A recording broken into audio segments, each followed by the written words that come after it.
Hello student, ये है exercise 12th B 8th class स्वाध्याय बुक है और इसका क्वेश्चन नंबर हम डिस्कस कर रहे हैं 9th। और 9th क्वेश्चन सबसे पहले हम पढ़ते हैं और उसको देखो कि 9th क्वेश्चन में क्या लिखा हुआ है।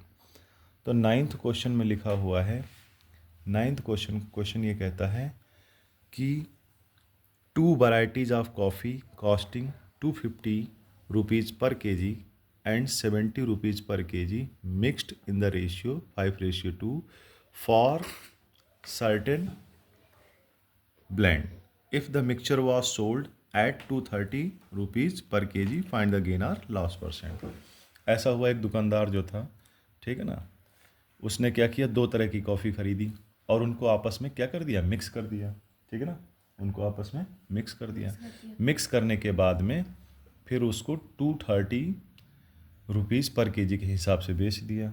ठीक है, तो ये पता करना है कि बताओ उसको इस काम में फ़ायदा होगा कि नुकसान होगा। अच्छा, इसमें ये नहीं कहा गया है कि उसने इतने किलो खरीदी, ठीक है ना, बस ये बताया कि मिक्सिंग कर दिया। जैसे कोई दूध वाला जब दूध बेचता हो तो तुम कह रहते हो ना कि सर 90% तो इसमें पानी मिला के रखा है, ठीक है ना, पर ये नहीं बताया कि कितने किलो दूध में कितना मिलाया है। ठीक है ना, कुछ भी हो सकता है, ऐसे ही बहुत सारी चीज़ें हैं। तो हमें क्या है, इस क्वेश्चन में मानना पड़ेगा, जो रेशियो दे रखा है उसको मानना पड़ेगा। क्या कि लेट गुड क्वालिटी कितनी है, 5x kg, और bad coffee, let good coffee जो है कितनी है, 5x, जो रेशियो था 5:2, इसको मान लो कि गुड कॉफ़ी पहले जो अच्छी कॉफ़ी है, ठीक है ना, या बढ़िया वैरायटी की जो कॉफ़ी है वो 5x है, और बैड क्वालिटी की कॉफ़ी जो है कितनी है, 2x है। ठीक, तो ये बताओ कि CP ऑफ टोटल कॉफ़ी मतलब कास्ट प्राइस कितने की पड़ी। तो जो अच्छी कॉफ़ी थी वो 250 रुपये किलो खरीदी थी। तो कितनी खरीदी है अच्छी वाली कॉफ़ी, 5x kg है ना, और 1 किलो कॉफ़ी की कीमत कितनी है, 250 रुपये। ठीक, तो इसकी मल्टीप्लाई करोगे तो इतना आ जाएगा। और फिर ये जो ख़राब वाली कॉफ़ी है, मतलब अच्छी क्वालिटी की नहीं है, वो कितनी है, 2x kg, तो इसकी मल्टीप्लाई किससे कर दी, 75 से। तो ये आ गया 150x और ये आ गया 1250x, दोनों को जोड़ देंगे तो आ जाएगा 1400x रुपये। ठीक है, अब बताओ उसके पास जो कॉफ़ी हो गई है वो टोटल कितनी हो गई, 7x kg। ठीक, और उसको बेचेगा, और 1 किलो बेचने पर उसे 230 है ना, 230 रुपये किलो बेचेगा। तो 7x kg है उसके पास, जब सारा बेचेगा तो वो कितने का होगा, 161, मतलब 1610x रुपये की बेचेगा। तो गेन कितना होगा बेटा, 1610, x में से 1400x माइनस करोगे तो कितना आएगा, 210x। तो गेन फार्मूला क्या होता है, गेन का, गेन अपॉन CP इंटू 100। ठीक, तो गेन कितना है, 210x अपॉन 1400x इंटू 100। तो बेटा इसकी जब तुम कटिंग पिटिंग करोगे तो कितना आ जाएगा, 15% आ जाएगा। अगले क्वेश्चन की हम बात करते हैं। क्वेश्चन नंबर 10 क्या कहता है कि a vendor bought 9 sweet for 1 rupees. एक बेंडर जो है क्या करता है, 9 स्वीट खरीदता है, कितने की, 1 रुपये की। तो वो सोचता है कि मैं किस रेट पर इसे बेचूं कि मुझे 80% फ़ायदा हो। ठीक है ना, मान लो जैसे मैं एक पेन 100 रुपये का लेकर आया, तो मैं सोचता हूँ कि 80% मुझे कमाना है, तो मैं पेन कितने का बेचूंगा, 180 रुपये का। लेकिन यहाँ पर एक स्वीट की बात हो रही है, 1 रुपये की बात हो रही, तो कैसे निकालेंगे। तो देखो बेटा, CP ऑफ 9 स्वीट हो जाएगा 1 रुपीज़। ठीक है ना, मतलब 9 स्वीट कितने की मिली, 1 रुपीज़ की। तो एक स्वीट कितने की पड़ी, 1/9 रुपीज़ की। तो SP ऑफ 1 स्वीट, SP मतलब जिसमें उसको प्रॉफिट भी लेना है ना। तो मैंने पहले बताया था कि बेटा क्या होता है, अगर पहले वाले क्वेश्चन में मैंने बताया था कि 100/100 से अगर हम मल्टीप्लाई कर दें यहाँ तो कोई दिक्कत नहीं, ऊपर भी 100 नीचे भी 100। लेकिन जब प्रॉफिट हो रहा हो, जितने % का प्रॉफिट हो रहा हो उतना उसमें जोड़ देते हैं। तो 100 में 80% प्रॉफिट मांग रहा था, इसलिए हमने 100 में 80 जोड़ करके ऊपर लिख दिया 180 और नीचे 100 ही चलने दिया। इसको ऐसे करके तुम डायरेक्ट सॉल्व कर सकते हो, तो तुम्हें डायरेक्ट निकल के आ जाएगा कि उसे 80% अगर प्रॉफिट लेना है तो क्या करना पड़ेगा, उससे 1/5 रुपीज़, है ना, में एक स्वीट बेचनी पड़ेगी, और इसको डिवाइड करें तो कितना आएगा, 0.20 पैसे, है ना। यानी एक मिठाई अब उसे, एक स्वीट का टुकड़ा उसे 20 पैसे का बेचना पड़ेगा। अच्छा, उसके पास सामान कितना है, क्योंकि शुरुआत में लिखा है ना 9 स्वीट लेकर आया था 1 रुपए की, है ना, तो दुकान में उसने 9 स्वीट रखी होंगी ना, तो वो सबको बेचना चाहेगा। तो इसका मतलब हुआ कि अगर वो 1 रुपए की 5 स्वीट बेच दे तो उसे 80% फ़ायदा हो जाएगा, है ना, और बाकी की 4 क्या बचेंगी, प्रॉफिट में ही बचेंगी। क्वेश्चन नंबर 11 देखो बेटा क्या कहता है। ऑरेंज वेयर बॉट एट 8.5 रुपये पर दर्जन and the transport cost were 50 पैसे पर दर्जन, मतलब 8.5 रुपये। अब ये क्वेश्चन मतलब पुराने ज़माने में बना होगा उस समय, इस समय तो ऐसा है नहीं, आज से 40 साल पहले बना होगा, 50 साल पहले तब ऐसा चलता होगा कि 1 दर्जन संतरे खरीदो तो 8.5 रुपये के मिलते हैं। आज तो 8.5 रुपये का हमें लगता है एक भी नहीं देगा, 100-150 रुपये किलो तो संतरे चल रहे हैं। और ऊपर से क्या हुआ, आधा पैसा यानी 50 पैसे पड़े काहे के, कास्ट, मतलब अगर आया होगा ट्रांसपोर्ट के लिए तो टेम्पो से आया होगा या टांगे से आया होगा, तो उसे टोटल कितने का पड़ा, 9 रुपये का, है ना। 1 दर्जन संतरे उसे कितने का पड़े, 9 रुपीज़ के। तो जब 9 रुपीज़ के पड़े 1 दर्जन संतरे, तो एक संतरा कितने का पड़ेगा, तो एक संतरा पड़ेगा 9/100, 9/12, ये जो 12 होता है इधर, ये अपॉन में कर दो, तो 100 संतरे कितने के पड़ेंगे, है ना, तो 100 से मल्टीप्लाई कर दो, सॉल्व कर दो इसको, कितना आ जाएगा, 84 आ जाएगा, है ना, 84। देखो CP ऑफ 100 ऑरेंज कितने के पड़ेंगे, 9/12 इंटू 100 इतने का पड़ेगा। उसके बाद वो कह रहा है कि हम उनको कितने का बेचें, 100 संतरे हम कितने के बेचें कि हमें 12% का फ़ायदा हो, 12% का। तो क्या करोगे, इस वैल्यू में 112/100 से मल्टीप्लाई कर देंगे और सॉल्व कर दोगे, तो ये 100 कट जाएगा, तो ये 9/12 और 112 बचेगा। इसको अगर आपस में काटेंगे पीटेंगे तो 84 रुपीज़ आएगा, ठीक है ना, 84 रुपीज़ आ जाएगा। अब यहाँ पर ये क्वेश्चन देखते हैं, क्वेश्चन नंबर 12 है, ठीक। क्वेश्चन नंबर 12 में कहते हैं कि SP of flask, A flask was sold 72 rupees incurring a loss of 10%, मतलब एक फ्लास्क है जिसमें वो कितने का बेच रहा है, 72 रुपीज़ का। तो जब वो 72 रुपीज़ का बेच रहा है तो 10% का उसको नुकसान होता है। तो पहले ये पता करो कि वो लाया कितने का था। इसके लिए फार्मूला क्या होता है, CP=SP×100/100 लॉस परसेंट, ठीक है ना। अब SP कितना है, 72, लॉस कितना है, 10, तो सारी वैल्यू पुट करो, सॉल्व करो, तो पता चला कि 80 रुपये की चीज़ है, वो कितने की है, 80 रुपीज़ की है। यानी जो वो फ्लास्क बेच रहा है, ठीक है ना, वो 72 रुपीज़ का बेच रहा, और ख़रीद के वो दुकानदार कितने का लाया था, 80 रुपये का, ठीक है ना। तो क्वेश्चन में क्या पूछ रहे थे, 13 में 13 में पूछ रहे थे, नहीं ये कौन सा है, 12, कास्ट प्राइस, यही पूछ रहे थे कि कितने का लाया था। तो ये बहुत सिंपल है बेटा, ठीक है ना। इसका डायरेक्ट फार्मूला होता है CP=SP×100/100 लॉस परसेंट। सारी वैल्यू पुट कर दो, सॉल्व कर दो। क्वेश्चन नंबर 13 देखो बेटा क्या कहता है। क्वेश्चन नंबर 13 कहता है कि a vendor purchase eggs eight ₹16 पर दर्जन, मतलब 16 रुपीज़ पर दर्जन एक अंडे, वो 1 दर्जन अंडा 16 रुपये के लाता है, और बेचता कितने के, 10 अंडे 18 रुपये के बेच रहा है। तो बताओ उसे फ़ायदा होगा कि नुकसान। तो पहले ऐसे निकाल लो बेटा, CP ऑफ 12 एग कितने का, 16 रुपये का, 16 रुपये के 12 अंडे खरीद के लाता, तो एक अंडा कितने का खरीद का पड़ा, 16/12, काटोगे पीटोगे आ जाएगा 4/3। तो एक अंडे बेच कैसे रहा है, 10 अंडे बेच रहा है 18 रुपये का, 10 अंडे, ये 10 अंडे 18 रुपये के बेच रहा है, यानी 10x 18 रुपीज़ के बेच रहा। तो एक अंडा कितने का बिकेगा, 18/10, इसको डिवाइड करोगे 9/5 आ जाएगा। अब गेन क्या होगा बेटा, 9/5 - 4/3, ठीक है ना। इसको कैसे सॉल्व करते हैं, 5 और 3 को प्राइम नंबर है, 5 और 3 को प्राइम नंबर है, वैसे मैं अपनी क्लास में बताता हूँ, 5 और 3 का एलसीएम ले लो, 15 आ जाएगा। 5 से 15 को डिवाइड करो, कितनी बार जाएगा? 3 बार। 3 से ऊपर मल्टीप्लाई कर दो, 3 से यहाँ डिवाइड करो, कितनी बार जाएगा? 3 से 15 को डिवाइड करोगे 5 टाइम जाएगा, 5 से मल्टीप्लाई करोगे 4 को तो 20 आ जाएगा।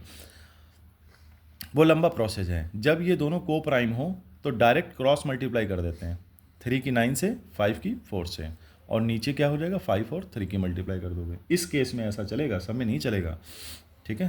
तो 27 में से 20 जाएगा, अपॉन 15 बचेगा, तो 7 अपॉन 15 आ जाएगा।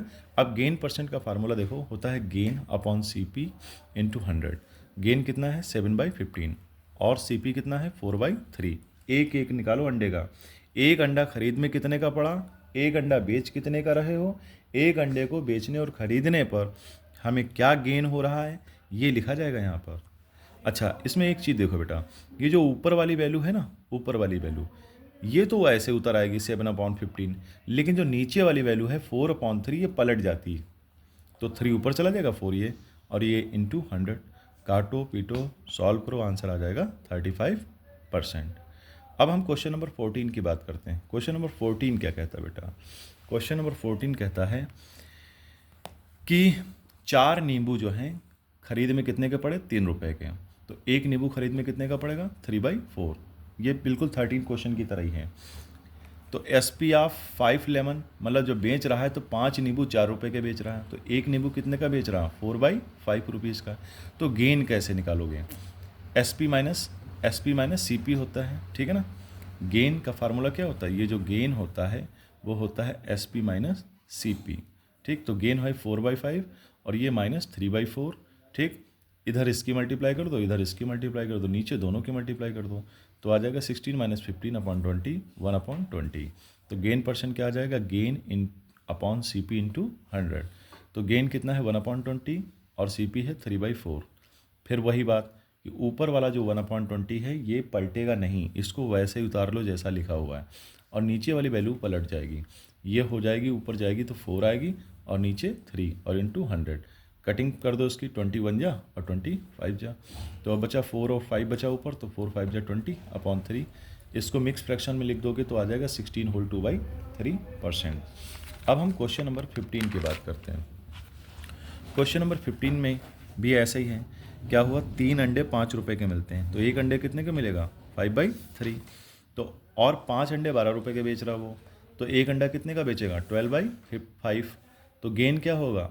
गेन होगा SP माइनस CP। बिल्कुल वैसे ही ये तीनों चारों क्वेश्चन एक ही जैसे हैं, एक ही फार्मूले से।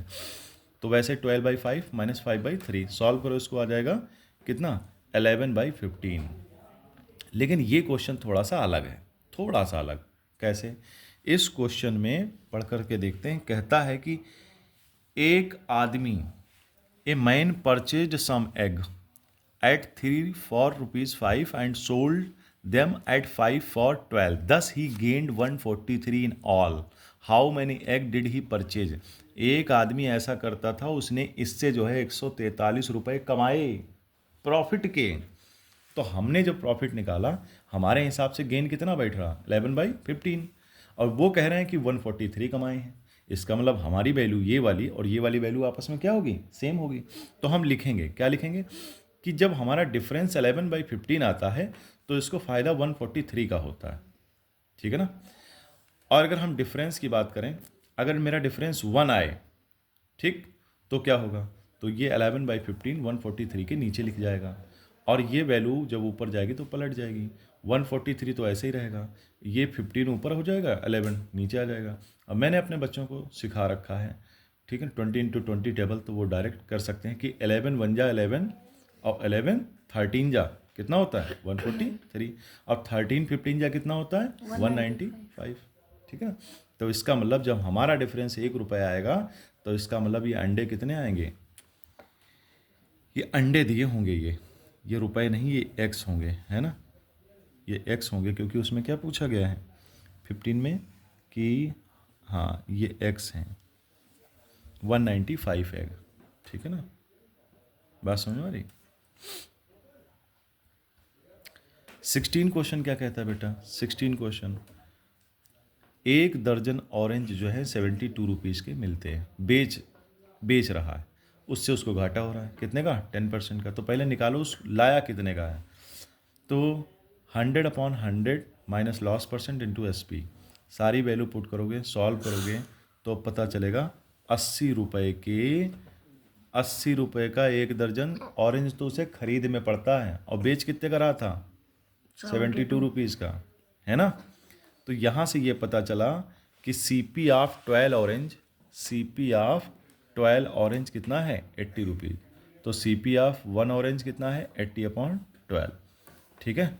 तो CP ऑफ 100 ऑरेंज कह रहा है कि अगर वो 100 ऑरेंज बेचता है तो बताओ उसे फ़ायदा होगा, नुकसान होगा, क्या होगा। तो CP ऑफ 100 ऑरेंज का निकालो, ठीक। तो 100 से केवल यहाँ पर मल्टीप्लाई कर देंगे, पता चल जाएगा कि भैया 100 ऑरेंज तो उसको खरीद में पड़ते हैं 2000/3 रुपीज़ के, ठीक है। अच्छा, अब जब 100 ऑरेंज उसके पास हैं तो वो बेचेगा, और लिखा हुआ है कि 100 ऑरेंज बेचने पर उसे 600 रुपये मिलते हैं। उसमें लिखा हुआ है, क्वेश्चन नंबर कौन सा है ये, क्वेश्चन नंबर 16 है। 16 में देखो क्या लिखा है, by selling orange at the rate of 72 rupees पर दर्जन, ए Bowman women lost 10% of her investment. What would he the percentage of her gain or loss if he sold them at 600 rupees पर 100। मतलब 100 संतरे बेचने पर 600 रुपये बेचती है, 100 संतरे 600 रुपये के बेचती है, ठीक है ना। तो SP तो ऑलरेडी दिया हुआ है और CP हमने ये निकाल लिया हुआ है। तो बेटा लॉस निकाल लो, CP माइनस SP होता है। CP कितने का पड़ा, 2000/3 माइनस 600। तो इसको जब सॉल्व करोगे, कैसे मैंने सॉल्व करना बताया, इसके नीचे 1 मान लो, 3 और 1 का एलसीएम 3 ले लो। तो 3 से डिवाइड करेंगे 3 को कितनी बार जाएगा, 1 टाइम, तो 1 से मल्टीप्लाई कर दोगे। 1 से 3 को डिवाइड करोगे कितनी बार जाएगा, 3 बार, तो 3 से ऊपर मल्टीप्लाई कर दोगे। सॉल्व करोगे तो इतना आ जाएगा 200/3। लॉस परसेंट का फार्मूला क्या होता है, लॉस अपॉन CP इंटू 100। तो लॉस हो जाएगा 200/3 और ये CP हो जाएगा 2000/3 इंटू 100। मैंने बताया कि ऊपर वाली वैल्यू बदलेगी नहीं, ऊपर वाली वैल्यू वैसे ही उतार लो, नीचे वाली वैल्यू पलट जाती, तो 3/2000 आ जाएगा। 210 टाइम्स है ना, डायरेक्ट काटो, है ना, 210 जा 2000 आएगा, तो यहाँ पे 10 बचेगा, 3 से 3 काट दो, 1 0 से 1 0 ये काट दो, तो 10% आ जाएगा। और एक लास्ट क्वेश्चन और, ये क्वेश्चन नंबर 17 है, ठीक है ना। क्वेश्चन नंबर 17 सुनो क्या है। बैस ने कोई सामान खरीदा होगा, ठीक, उसने अपनी दोस्त राधा को 20% मुनाफे पर बेच दिया, ठीक है ना। मान लेता हूँ कुछ भी कोई एक सामान लेकर के आया था बैस, बाज़ार जाते हैं लोग, सामान ले आते हैं। मुझे नहीं बताया गया कि वो सामान कितने का है, लेकिन ये बताया गया कि 20% उसने कमा लिया राधा से। तो मान लेता हूँ कि बैस ने वो सामान कितने का खरीदा होगा, 100 को, तो राधा को कितने का बेचा, 120। अब राधा भी बड़ी चालाक है, इन्होंने मानस को वो चीज़ चिपकाई दी 4% फायदे पर, 4% प्रॉफिट पे, ठीक है ना। क्वेश्चन नंबर 17 एक बार हम पढ़ लेते हैं, पढ़कर दिखा देता हूँ तो बताते हैं। Bais sell an article to Radha at a profit of 20%, Radha sell it to Manas at a profit of 4%। What does it cost Bais if Manas has paid 624, ठीक। तो इस तरीके से मैंने इस क्वेश्चन को माना। तो राधा को ये सामान कितने का पड़ा था, 120 का, और इसने जो है मानस को बेच दिया कितने परसेंट प्रॉफिट पर, 4% प्रॉफिट पर। और मैंने तुम्हें बताया हुआ है कि किसी भी नंबर में, मैं एक बार फिर बताता हूँ, जैसे मान लीजिए कोई नंबर m है और ऊपर हम क्या कर सकते हैं, 100/100 की मल्टीप्लाई कर सकते हैं कि नहीं, कोई फ़र्क पड़ेगा नहीं। अब मान लीजिए इस आर्टिकल को, ठीक है ना, इस नंबर को 10% का फ़ायदा हुआ है, ठीक है ना, 10% का फ़ायदा, तो उसका सेलिंग प्राइस मतलब टोटल कितना बनेगा। तो तुम्हें क्या करो, 10% का अगर फ़ायदा बन रहा है ना, 10%, तो ऊपर ही 10 से इसमें 10 जोड़ के इसको मल्टीप्लाई कर दो, तो 110 अपॉन कितना आ जाएगा, 100, ठीक है ना। तो इससे क्या हो जाएगा, जब इसको सॉल्व करोगे तो डायरेक्ट निकल के आ जाएगा कि इसको 10% का फ़ायदा होकर के वो चीज़ अब हो कितने की गई है। तो यहाँ देखो 120 रुपीज़ का वो सामान राधा को पड़ा। अब राधा जब इसे मानस को बेचेंगी, ठीक, तो राधा को मतलब कितने रुपए मिलेंगे, ठीक है ना। तो क्या करोगे, 104/100 कर दोगे। अब इसको सॉल्व करोगे, है ना। राधा ने इतने का मानस को बेचा, तो मानस को खरीद में कितने का पड़ेगा, इतने का ही पड़ेगा। तो इसको जब सॉल्व करोगे तो आ जाएगा, इसको जब हम सॉल्व करेंगे तो आ जाएगा 124.8, ठीक ना, 124.8 रुपीज़ का पड़ेगा। But Manas paid 624 rupees. लेकिन आंसर क्वेश्चन में क्या लिखा हुआ कि मानस ने लास्ट में 624 रुपये दिए हैं, तो इसका मतलब ये हुआ कि 124.8 रुपीज़ का डिफरेंस बनता है 624 रुपीज़ का। तो 1 रुपये का डिफरेंस कितने के बराबर होगा? 624 अपॉन 124.8, ये 0.8 है, ठीक है ना। अब बेटा अगर तुम्हें दिख रहा हो तो ये जब हम पॉइंट हटाएंगे तो ऊपर क्या होगा? 10 से मल्टीप्लाई हो जाएगी, यहाँ 10 से मल्टीप्लाई हो जाएगी। और इसका टेबल 624 टू जा डायरेक्ट करो, डायरेक्ट दिख रहा होगा 624 और ये लिखा है 1248।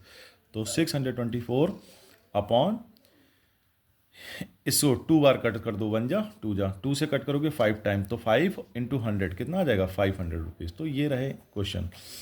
देखो बेटा, मैंने केवल तुम्हें ना सोल्यूशन देने की कोशिश की है, ठीक है ना। मुझे पता है कि अगर मैं इस क्वेश्चन को एक एक क्वेश्चन तुम्हारे सामने करूं तो शायद इतने क्वेश्चन करने में हमें काफ़ी समय लगे, 2-3 घंटे लगे, और हमारे पास इतना अच्छा कोई सेटअप नहीं है कि पहले अगर आधे घंटे की या 1 घंटे की वीडियो बनती है तो वो बहुत ज़्यादा MB ले जाती है, GB डाटा जाता है, और उसको फिर मतलब मैं इतना टेक्निकल बंदा नहीं हूँ कि मेरे पास उसको, जो लोग एडिटिंग वेडिटिंग करते हैं, मुझे नहीं आता, ठीक है। हमने तुम्हें केवल सोल्यूशन देने की कोशिश की है। आगे चल के हो सकता है इन फ्यूचर अगर मेरे पास ऐसा सेटअप हुआ तो हम बढ़िया से करेंगे, ठीक है ना। अभी अगर ये क्वेश्चन और इससे तुम्हें कोई हेल्प मिलती है तो हमारे इस चैनल को लाइक और सब्सक्राइब कीजिए, ठीक है। कोई डाउट हो, कोई दिक्कत हो तो कमेंट बॉक्स में पूछ भी सकते हो। और ये वर्ड प्रॉब्लम है, 90% बच्चों को दिक्कत होती है वर्ड प्रॉब्लम से, कठिन लगती है, सबको कठिन लगती है। मैं पढ़ा रहा हूँ, मेरे पास खुद के 2 सेक्शन हैं, तो हम देखते हैं कि बच्चों को दिक्कत होती है। बट सबसे पहले इन क्वेश्चंस को सॉल्व करने से पहले तुम उस क्वेश्चन को कम से कम 2 बार ठीक से पढ़ो, और पढ़ के दिमाग में ऐसा बिठा लो कि तुम्हें दोबारा किताब देखने की ज़रूरत ना पड़े। तुम्हें प्रॉब्लम पता होनी चाहिए कि क्वेश्चन में क्या है, ठीक है ना। और इस क्वेश्चन को या किसी भी क्वेश्चन को कम से कम 2 से 3 बार रिवाइज़ करो, और रिवाइज़ करने के बाद देखोगे कि तुम्हें वो क्वेश्चन थोड़ा थोड़ा आने लग जाएगा, ठीक है ना। रिवीजन बहुत ज़रूरी है।